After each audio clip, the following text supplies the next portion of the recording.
Hello, collective. Happy Valentine's Day.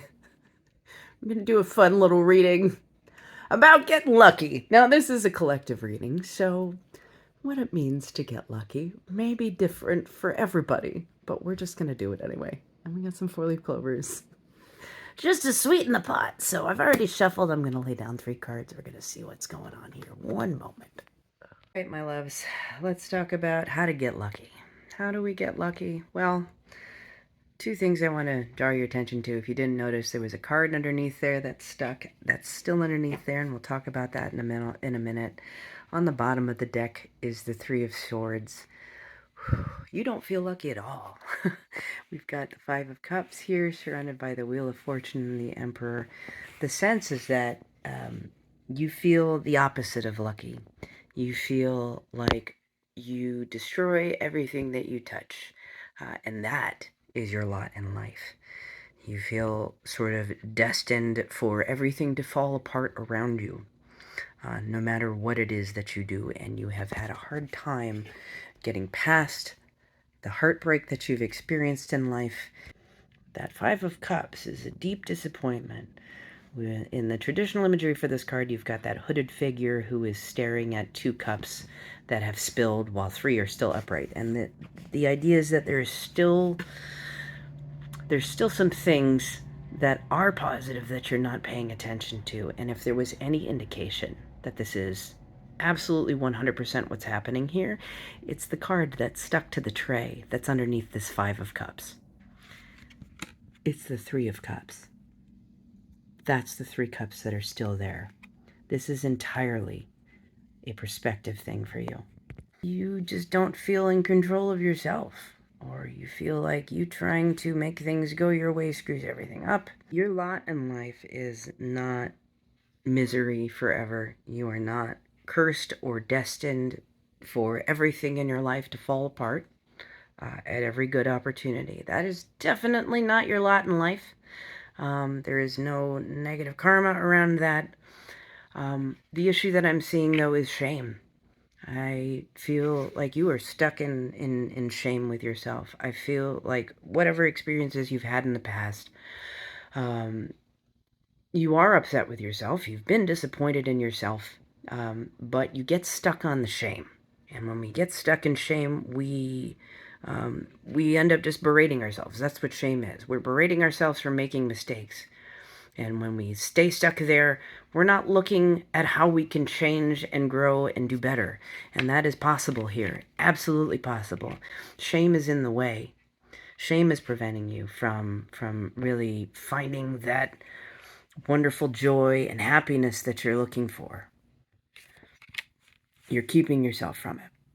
The Emperor is looking entirely the other way. We got the Wheel of Fortune on one side, we got the Emperor looking this way, and so, it couldn't be more clear that you just feel like you have no control over this, but you absolutely do have control over this.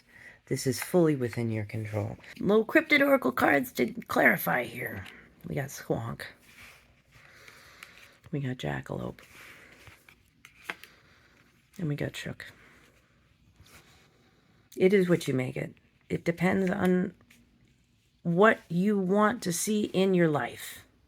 You are not a victim to the circumstances that you have been through, and you are not going to change those circumstances by sitting in shame over your misdeeds or what you regret doing. You're at this point where you need to examine what's happened so that you can do things differently.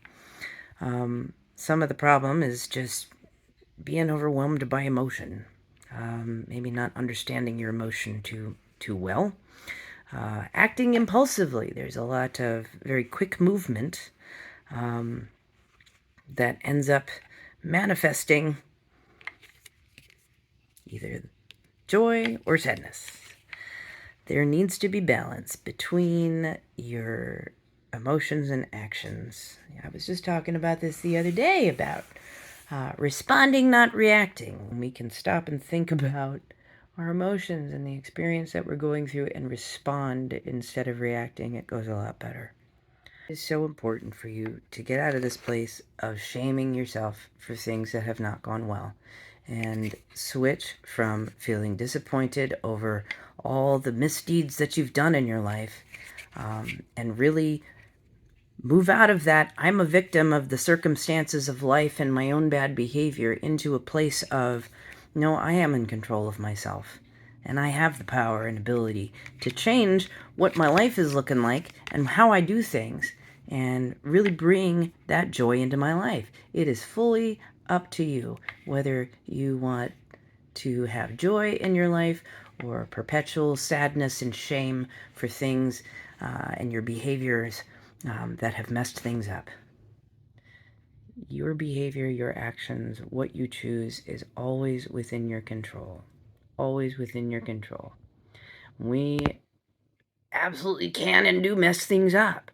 But if we don't stop to learn from what we've screwed up and use that as information and data to make better choices in the future, then we're just going to stay stuck there. And unfortunately for a lot of people, I know, especially when we were growing up, everything was shame-based. So we learned to cope with shame, but that keeps us stuck. Let go of that shame. Let go of the disappointment.